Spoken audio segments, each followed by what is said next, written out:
اعوذ باللہ السمیع العلیم من الشیطان الرجیم من ہمزہ ونفخہ ونفثہ۔ سورہ بقرہ کی آیت نمبر 255 میں اللہ رب العالمین کا ارشاد گرامی ہے، اللہ ہی الہ ہے، اس کے سوا کوئی الہ نہیں، وہ زندہ اور قائم رہنے والا ہے، اسے نہ اونگ آتی ہے اور نہ نیند، آسمانوں اور زمینوں میں جو کچھ ہے سب اسی کا ہے، کون ہے جو اس کی اجازت کے بغیر اس سے کسی کی سفارش کر سکے؟ وہ جانتا ہے جو کچھ لوگوں کے آگے ہے اور جو کچھ ان کے پیچھے ہے، وہ اس کے علم میں سے کسی چیز کا بھی احاطہ نہیں کر سکتے سوائے اس کے کہ جتنا وہ خود بتانا چاہے۔ اس کی کرسی نے آسمانوں اور زمین کا احاطہ کر رکھا ہے۔ آسمانوں اور زمین کی حفاظت سے اللہ تبارک و تعالیٰ کو تھکان نہیں ہوتی، وہ بہت بلند و بالا اور عظمت والا ہے۔ فضیلت، یہ آیت الکرسی کہلاتی ہے، یہ قرآن مجید کی سب سے زیادہ عظمت والی آیت ہے۔ حضرت ابی ابن کعب رضی اللہ تعالی عنہ کہتے ہیں، صحیح مسلم کی حدیث ہے، رسول اللہ صلی اللہ علیہ وسلم نے مجھ سے فرمایا، اے ابو منظر، تم جانتے ہو کہ تمہارے پاس کتاب اللہ کی سب سے زیادہ عظمت والی آیت کون سی ہے؟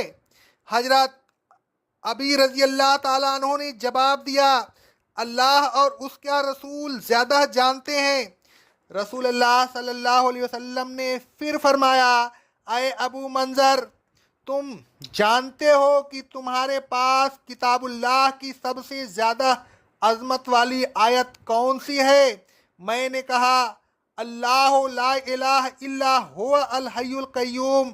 رسول اللہ صلی اللہ علیہ وسلم نے میرے سینہ پر ہاتھ مارا اور فرمایا، اللہ کی قسم، اے ابو منظر، تمہیں علم مبارک ہو۔ حضرت ابو ہریرہ رضی اللہ تعالی عنہ فرماتے ہیں، صحیح بخاری کی حدیث ہے، رسول اللہ صلی اللہ علیہ وسلم نے مجھے زکوٰۃ رمضان یعنی فطرہ کی حفاظت پر مقرر فرمایا۔ رات کو ایک شخص آیا اور غلہ میں سے لب بھر کر لے جانے لگا۔ میں نے اسے پکڑ لیا اور اس سے کہا، اللہ کی قسم، میں تجھے ضرور رسول اللہ صلی اللہ علیہ وسلم کے پاس لے جاؤں گا۔ اس نے کہا، میں محتاج اور کثیر العیال ہوں اور مجھے غلہ کی سخت ضرورت ہے۔ میں نے اسے چھوڑ دیا۔ صبح کو رسول اللہ صلی اللہ علیہ وسلم نے فرمایا، اے ابو بکر رضی اللہ تعالی عنہ، تمہارے قیدی نے رات کو کیا کیا؟ میں نے کہا، اے اللہ کے رسول صلی اللہ علیہ وسلم، اس نے سخت ضرورت اور کثیر العیال ہونے کی شکایت کی، مجھے اس پر رحم آ گیا، میں نے اسے چھوڑ دیا۔ رسول اللہ صلی اللہ علیہ وسلم نے فرمایا، اس نے تم سے جھوٹ کہا اور وہ پھر آئے گا۔ رسول اللہ صلی اللہ علیہ وسلم کی اس خبر سے مجھے یقین ہو گیا کہ وہ ضرور آئے گا۔ میں اس کی گھات میں بیٹھ گیا، وہ آیا اور لب بھر کر غلہ لے جانے لگا۔ میں نے اسے پکڑ لیا۔ میں نے کہا، میں تجھ کو ضرور رسول اللہ صلی اللہ علیہ وسلم کے پاس لے جاؤں گا۔ اس نے کہا، مجھے چھوڑ دو، میں محتاج کثیر العیال ہوں، میں اب نہیں آؤں گا۔ مجھے اس پر رحم آ گیا، میں نے اسے چھوڑ دیا۔ صبح کو رسول اللہ صلی اللہ علیہ وسلم نے فرمایا، اے ابو ہریرہ رضی اللہ تعالی عنہ، رات کو تمہارے قیدی نے کیا کیا؟ میں نے کہا، اے اللہ کے رسول صلی اللہ علیہ وسلم، اس نے شدید حاجت اور کثیر العیال ہونے کی شکایت کی، مجھے رحم آ گیا، میں نے اسے چھوڑ دیا۔ رسول اللہ صلی اللہ علیہ وسلم نے فرمایا، اس نے تم سے جھوٹ کہا، وہ پھر آئے گا۔ میں اس کی گھات میں بیٹھ گیا، وہ آیا اور لب بھر کر غلہ لینے لگا۔ میں نے اسے پکڑ لیا۔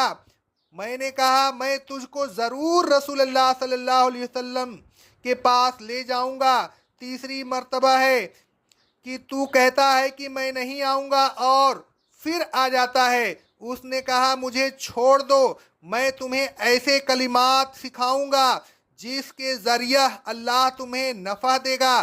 میں نے کہا وہ کیا کلمات ہیں؟ اس نے کہا جب تم اپنے بستر پر آؤ تو آیت الکرسی یعنی اللہ لا الہ الا ہوا الحی القیوم سے آخر آیت تک پڑھ لیا کرو۔ اس کے پڑھنے سے یہ فائدہ ہوگا کہ صبح تک تم پر اللہ کی طرف سے ایک حفاظت کرنے والا رہے گا اور شیطان تمہارے قریب بھی نہ آ سکے گا۔ میں نے اسے چھوڑ دیا۔ صبح کو رسول اللہ صلی اللہ علیہ وسلم نے مجھ سے فرمایا اے ابو ہریرہ رضی اللہ تعالی عنہ، رات کو تمہارے قیدی نے کیا کیا؟ میں نے کہا اے اللہ کے رسول صلی اللہ علیہ وسلم، اس نے کہا میں تم کو ایسے کلمات سکھاؤں گا جن کے ذریعہ اللہ تمہیں نفع دے گا۔ میں نے اسے چھوڑ دیا۔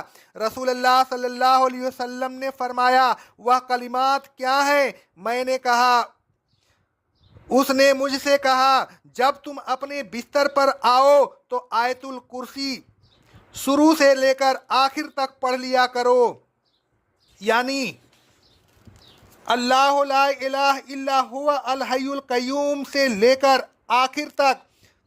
اس کے پڑھنے سے یہ فائدہ ہوگا کہ صبح تک تم پر اللہ کی طرف سے ایک حفاظت کرنے والا رہے گا اور شیطان تمہارے قریب بھی نہ آ سکے گا، کیونکہ صحابہ کرام رضی اللہ تعالی عنہ خیر کے بڑے حریص تھے، لہذا اس خیر کی خاطر ابو ہریرہ رضی اللہ تعالی عنہ نے اسے چھوڑ دیا۔ رسول اللہ صلی اللہ علیہ وسلم نے فرمایا اس نے تم سے سچ کہا اگرچہ وہ بڑا جھوٹا ہے۔ تمہیں معلوم ہے کہ 3 رات تک تم کس سے باتیں کرتے رہے ہیں؟ میں نے کہا نہیں۔ رسول اللہ صلی اللہ علیہ وسلم نے فرمایا شیطان تھا۔ اللہ تبارک و تعالیٰ فرماتا ہے اللہ لا الہ الا ہوا، اللہ کے سوا کوئی الہ نہیں، اللہ الہ صرف ایک ہے، دوسرا کوئی نہیں۔ اللہ تبارک و تعالیٰ فرماتا ہے سورہ بقرہ کی آیت نمبر 163 میں اے لوگوں تمہارا الہ تو بس ایک الہ ہے، اس کے سوا کوئی الہ نہیں، وہ رحمان اور رحیم ہے۔ اللہ تبارک و تعالیٰ فرماتا ہے سورہ آل عمران کی آیت نمبر 62 میں اللہ کے علاوہ کوئی الہ نہیں۔ اللہ تبارک و تعالیٰ فرماتا ہے سورہ القصص کی آیت نمبر 70 میں وہ اللہ ہے، اس کے سوا کوئی الہ نہیں۔ پھر اللہ تبارک و تعالیٰ فرماتا ہے الحی القیوم، اللہ تبارک و تعالیٰ زندہ ہے، قائم رہنے والا ہے، وہ ہمیشہ سے ہے اور ہمیشہ رہے گا، نہ اس کی کوئی ابتدا ہے اور نہ کوئی انتہا۔ اللہ تبارک و تعالیٰ فرماتا ہے سورہ حامیم المومن کی آیت نمبر 65 میں وہ زندہ ہے، اس کے سوا کوئی الہ نہیں۔ رسول اللہ صلی اللہ علیہ وسلم فرماتے ہیں، صحیح بخاری کی حدیث ہے، اللہ ہمیشہ سے ہے اور اس سے پہلے کوئی چیز نہیں تھی۔ رسول اللہ صلی اللہ علیہ وسلم اس طرح دعا کیا کرتے تھے۔ صحیح بخاری کی حدیث ہے، اے اللہ میں تیری عزت کی پناہ طلب کرتا ہوں، تیرے علاوہ کوئی الہ نہیں، تو وہ ہے کہ جس کو موت نہیں آتی، جنات اور انسان تو مرتے رہتے ہیں۔ رسول اللہ صلی اللہ علیہ وسلم یہ دعا بھی مانگا کرتے تھے۔ صحیح مسلم کی حدیث ہے، اے اللہ میں تیرے لیے اسلام لاتا ہوں، تجھ پر ایمان لاتا ہوں، تجھ پر بھروسہ کرتا ہوں، تیری طرف رجوع کرتا ہوں اور تیری مدد سے لڑتا ہوں۔ اے اللہ تیرے سوا کوئی الہ نہیں، میں تیری عزت کی پناہ طلب کرتا ہوں کہ تو مجھے گمراہ کر دے۔ تو وہی ہے جس کو موت نہیں آتی، وہ جنات اور انسان تو مرتے رہتے ہیں۔ اللہ تبارک و تعالی زندہ ہے، زندہ رہنے والا ہے، قائم رہنے والا ہے اور قائم رکھنے والا ہے۔ اللہ تبارک و تعالیٰ فرماتا ہے سورہ فاطر کی آیت نمبر 41 میں، اللہ آسمانوں اور زمین کو تھامے ہوئے ہے کہ کہیں اپنی جگہ سے ٹمل نہ جائے۔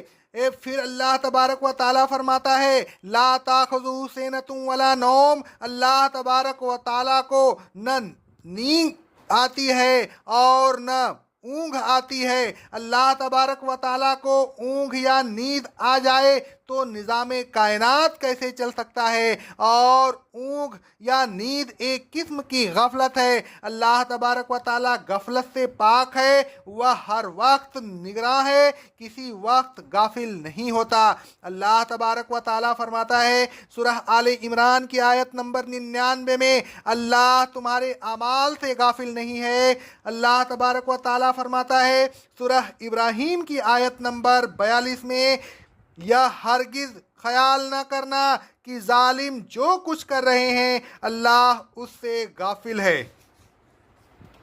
اللہ تبارک و تعالیٰ فرماتا ہے سورہ یونس کی آیت نمبر 61 میں، جب تم کسی بھی عمل میں مصروف ہوتے ہو تو ہم تم پر نگراں ہوتے ہیں۔ پھر اللہ تبارک و تعالیٰ فرماتا ہے لہو ما فی السماوات و ما فی الارض، اسی کا ہے جو کچھ آسمانوں میں ہے اور جو کچھ زمین میں ہے۔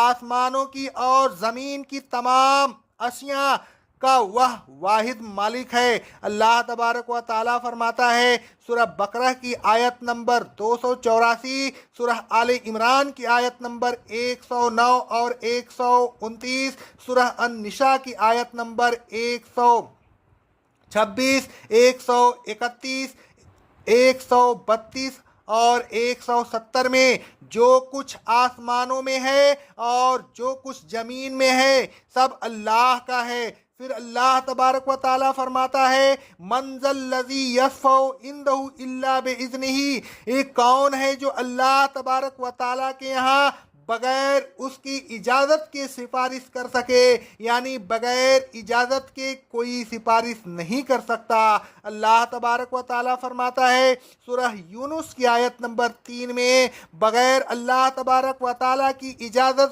سے کوئی سفارش کرنے والا نہیں۔ پھر اللہ تبارک و تعالیٰ فرماتا ہے یعلم ما بین ایدیہم وما خلفہم، اللہ تبارک و تعالیٰ جانتا ہے جو کچھ ان کے آگے ہے اور جو کچھ ان کے پیچھے ہے۔ اسے آگے پیچھے ہر چیز کا علم ہے، آگے پیچھے اس کے لیے برابر ہے، وہ ہر چیز کو جانتا ہے خواہ وہ چیز کہیں بھی ہو۔ اللہ تبارک و تعالیٰ فرماتا ہے سورہ الاعراف کی آیت نمبر 89 میں، ہمارے رب کے علم نے ہر چیز کا احاطہ کر رکھا ہے۔ اللہ تبارک و تعالیٰ فرماتا ہے سورہ طٰہٰ کی آیت نمبر 98 میں، تمہارا الہ تو بس اللہ ہے، اس کے سوا کوئی الہ نہیں، اس کا علم ہر چیز کا احاطہ کیے ہوئے ہے۔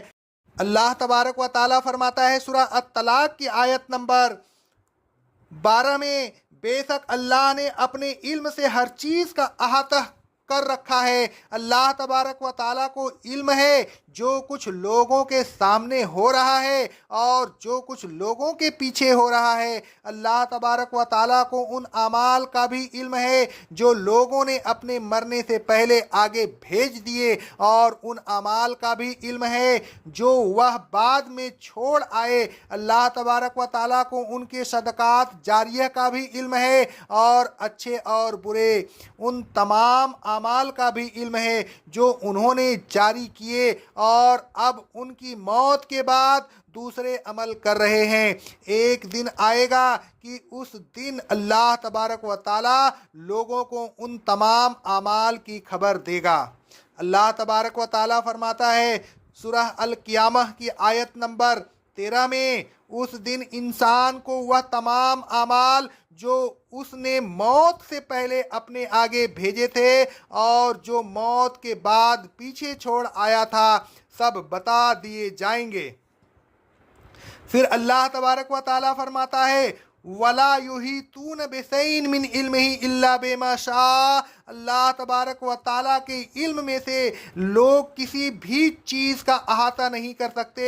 اللہ تبارک و تعالیٰ کی باتوں کو کوئی نہیں جان سکتا مگر جتنا وہ خود بتا دے، جتنا وہ بتانا چاہتا ہے بتا دیتا ہے، اس سے زیادہ کا کسی کو علم نہیں۔ اللہ تبارک و تعالیٰ کے علم کی کوئی انتہا نہیں۔ پھر اللہ تبارک و تعالیٰ فرماتا ہے وسیع کرسیہ السماوات والارض، اللہ تبارک و تعالیٰ کی کرسی نے آسمانوں کا اور زمین کا احاطہ کر رکھا ہے۔ پھر اللہ تبارک و تعالیٰ فرماتا ہے ولا یہودہ حفظہما، آسمانوں اور زمین کی حفاظت سے اللہ تبارک و تعالیٰ تھکتا نہیں۔ اللہ تبارک و تعالیٰ پر آسمانوں اور زمین کی نگرانی بار نہیں گزرتی۔ وَهُوَ العلی العظیم، وہ بہت بلند و بالا اور عظمت والا ہے۔ اللہ تبارک و تعالیٰ فرماتا ہے سورہ السورہ کی آیت نمبر 4 میں آسمانوں میں اور زمین میں جو کچھ ہے سب اللہ کا ہے، وہ بلند و بالا اور عظمت والا ہے۔ اللہ تبارک و تعالیٰ فرماتا ہے سورہ طٰہٰ کی آیت نمبر 114 میں اللہ جو بادشاہ برحق ہے، بلند و بالا ہے۔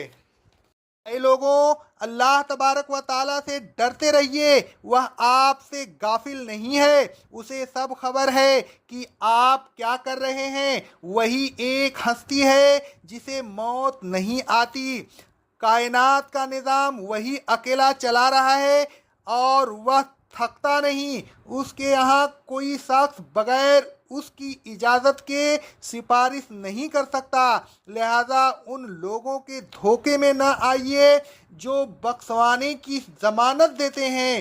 صرف اسی شخص کے لیے سفارش کی اجازت ہوگی جسے اللہ تبارک و تعالی بخشنا چاہتا ہے۔